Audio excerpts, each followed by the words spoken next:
जो झूठे सजाबाग तो दिखाती थी, बात तो बहुत ऊंची करती थी, परंतु दिल्ली के लोगों को जो मोदी जी ने योजनाएं चला रखी थी उनसे भी वंचित किया हुआ था। दिल्ली के आम व्यक्ति, दिल्ली का गरीब व्यक्ति, अगर दुर्घटनावश किसी को कोई बीमारी आ जाती थी या कोई दिक्कत आ जाती थी, जो मोदी जी की आयुष्मान योजना है उससे भी वंचित किया हुआ था, लाभ नहीं मिल पाता था यहाँ के लोगों को। पिछले 10 वर्षों से यहाँ एक ऐसी झूठ का जो पूरा का पूरा औरा खड़ा किया गया और ये कहा गया कि मैं दिल्ली को स्वच्छ जल दूंगा, दिल्ली को स्वच्छ करूंगा, यमुना को स्वच्छ करूंगा और मैं वातावरण को शुद्ध करूंगा। पिछले 10 वर्षों में ऐसी सरकार दिल्ली में थी, अपने आप तो कुछ किया नहीं, दूसरे के ऊपर आरोप लगाती थी। ऐसा मुख्यमंत्री हमने पहली बार देखा कि अगर वायु प्रदूषण होता, हरियाणा के किसान को दोषी ठहरा देता, पंजाब के किसान को दोषी ठहरा देता कि पंजाब का किसान, हरियाणा का किसान पराली जलाता है और उसके कारण से दिल्ली में प्रदूषण हो जाता है। यमुना के लिए बोला कि मैं इसको स्वच्छ करूंगा, साफ करूंगा।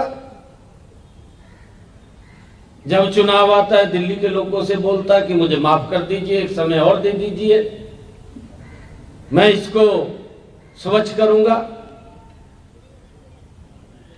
और जब दूसरी बार वो समय लेने के लिए आया तो उसने दिल्ली के लोगों को कहा कि मैं 2025 तक अगर साफ नहीं कर पाया तो मैं वोट मांगने नहीं आऊंगा। अब वोट मांगने किस मुंह से दिल्ली के लोगों के पास जाता? हरियाणा पे आरोप लगा दिया कि जहर मिला करके यमुना के पानी में दिल्ली, हरियाणा दिल्ली को भेज रहा है।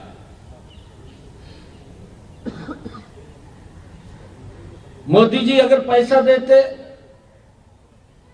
मोदी जी काम के लिए अगर इसको बोलते तो मोदी जी को गाली देना शुरू कर देता। अपना काम नहीं करना, दूसरे के ऊपर आरोप लगाना। लोगों ने इस बात को समझा है।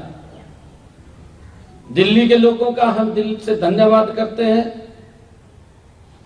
कि उन्होंने दिल्ली के अंदर भी हरियाणा का मैंडेट, जो हरियाणा के अंदर 48 सीटें दी हैं, क्योंकि हमारे परिवार के लोग यहां रहते हैं, उन्होंने भी दिल्ली में 48 सीटें देकर के ऐतिहासिक जीत नरेंद्र मोदी जी की नीतियों को स्वीकार किया है। आज मुझे खुशी है कि मोदी जी की वो तमाम नीतियां, सभी योजनाएं अब दिल्ली के अंदर लागू होंगी। गरीब व्यक्ति को आयुष्मान कार्ड का भी लाभ मिलेगा। हमारे दिल्ली के किसान को उसकी फसल के अच्छे दाम मिलेंगे। हमारे दिल्ली के लोगों को पर्याप्त और स्वच्छ जल मिलेगा। यह गारंटी अगर किसी की है, यह नरेंद्र मोदी की गारंटी है। नरेंद्र मोदी की गारंटी के ऊपर दिल्ली के लोगों ने मुहर लगाई है। पिछले 10 वर्षों में जो आदरणीय नरेंद्र मोदी जी ने देश के आम नागरिक के लिए जो योजनाबद्ध तरीके से योजना से उसके घर तक लाभ पहुंचाया है, अब दिल्ली के लोग भी पीछे नहीं रहेंगे, उनको भी वो लाभ पहुंचेगा। आज इस ऐतिहासिक जीत पर इसका जो श्रेय जाता है वो देश के यशस्वी प्रधानमंत्री आदरणीय नरेंद्र मोदी जी को जाता है, जिनकी एक सोच है, जिनका एक विजन है कि दिल्ली भी विकसित भारत में मजबूती से भारत के साथ चलेगी। यह निर्णय दिल्ली के लोगों ने बड़ा लिया है। मैं दिल्ली के लोगों का बहुत बहुत बधाई देता हूं, शुभकामनाएं देता हूं। और हमारे जो राष्ट्रीय अध्यक्ष आदरणीय जेपी नड्डा जी, जो उनका कुशल संगठनकर्ता के रूप में उन्होंने काम किया है, हमारे भारत के गृह मंत्री आदरणीय अमित शाह जी और हमारी तमाम लीडरशिप, जिन्होंने दिल्ली के अंदर एक योजनाबद्ध तरीके से लोगों के बीच में जाकर के सरकार ने जो काम किए हैं उसके बातें उनके बीच में रखते हुए, उन योजनाओं को बताते हुए दिल्ली के लोगों ने एक बड़ा विश्वास हमारी उच्च लीडरशिप पे किया है, आदरणीय मोदी जी के ऊपर किया है, मोदी जी के कामों के ऊपर मोहर लगाई है। मैं दिल्ली के लोगों को बहुत बहुत बधाई और शुभकामनाएं देता हूं।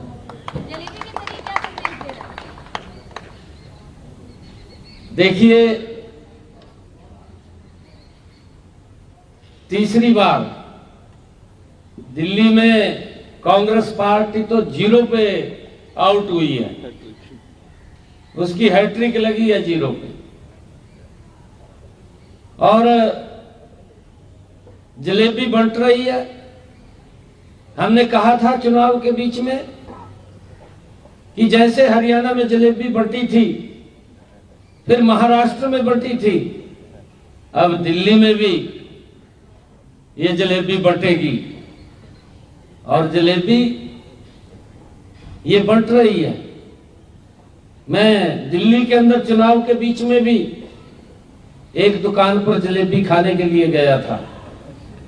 मैंने वहां पर भी जलेबी खाई थी, काफी लोग आ गए थे, तो मैंने उनको भी जलेबी खिलाई थी और उनको कहा था कि 8 तारीख के बाद ये जलेबी बंटेगी, और जलेबी बंट रही है। आप सबको मैं जलेबी के लिए भी आमंत्रित करता हूं, आपके लिए भी जलेबी है। और मैं देख रहा हूं कि हमारे इसने कई प्रकार की जलेबी बना रखी है। हमारी गोहाना की जलेबी है, अमृती जलेबी है, एक छोटी जलेबी है, कई प्रकार की जलेबी हैं। पर कुछ लोग जलेबी को देख करके भी हैरान हो जाते हैं, इतनी बड़ी जलेबी भी है। सर, यमुना को लेकर अरविंद केजरीवाल ने बयान दिया, हरियाणा पर आरोप लगाया। आप 2 बार खुद यमुना घाट पे गए, कहीं ना कहीं आपने जो डिफेंड किया और जो जवाब दिया, आपको लगता है कि उसका बहुत ज़्यादा असर हरियाणा के तरफ से दिल्ली चुनावों पर पड़ा? नहीं, देखिए, वो उसका झूठ था। केजरीवाल जो झूठ बोलता था, दिल्ली के लोगों से वायदा करता था कि मैं यमुना को स्वच्छ करूंगा, क्योंकि जब ये पहली बार मुख्यमंत्री बना तो इसने इसकी वीडियो आप चलाना उसको, क्योंकि अब चलाने का समय है, इसकी बातों को बताने का समय है। इसने ये कहा था कि वजीराबाद के बाद यमुना गंदी होती है और मैं इसको स्वच्छ करूंगा। 10 साल हो गए हैं, दिल्ली के लोग देख रहे थे भी स्वच्छ करेगा, ये भी इसने यमुना तो स्वच्छ नहीं की, अपने आप को सुधार लिया। गजब का आदमी है ये, गजब का व्यक्ति है केजरीवाल। कहा मैं गरीब के बच्चों को डॉक्टर बनाऊंगा, गरीब के बच्चे को कहा मैं इंजीनियर बनाऊंगा। कहा था ना इसने, शराब के ठेके खोल दिए। गजब का आदमी है। पीएम साहब कल बोला पीएम साहब ने कि पहली बार ऐसा हुआ है कि दिल्ली और एनसीआर के जितने राज्य मिलते हैं वहाँ पर इंडिया की सरकार है, बीजेपी की सरकार है और सभी जगह एक साथ विकास किया जाएगा। आपको क्या लगता है किस तरीके से विकास की गति आगे बढ़ेगी? अगर आप एनसीआर की बात करें, गुड़गांव की बात करें, आसपास के इलाकों की बात करें जो आपके राज्य के अंतर्गत आता है। यही तो मोदी की गारंटी है। मोदी जो बोलता है उसको करता है, जो नहीं भी बोलता उसको भी करता है। मोदी जी ने कहा है कि यमुना स्वच्छ होगी तो स्वच्छ होगी। आप देखना गति से स्वच्छ होगी, लोगों को स्वच्छ जल मिलेगा। और लोग, मोदी जी ने कहा है कि लोग इंडिया गेट और कर्तव्य पथ पर जाना भूलेंगे तो इस यमुना के किनारे घूमेंगे लोग। इस प्रकार का विकास होगा जिससे दिल्ली वंचित थी पिछले लंबे समय से। सर, आरटीसी को छोड़ के जो टॉप लीडरशिप है आम आदमी पार्टी की, अरविंद केजरीवाल, मनीष सिसोदिया, सौरभ भागवत, सब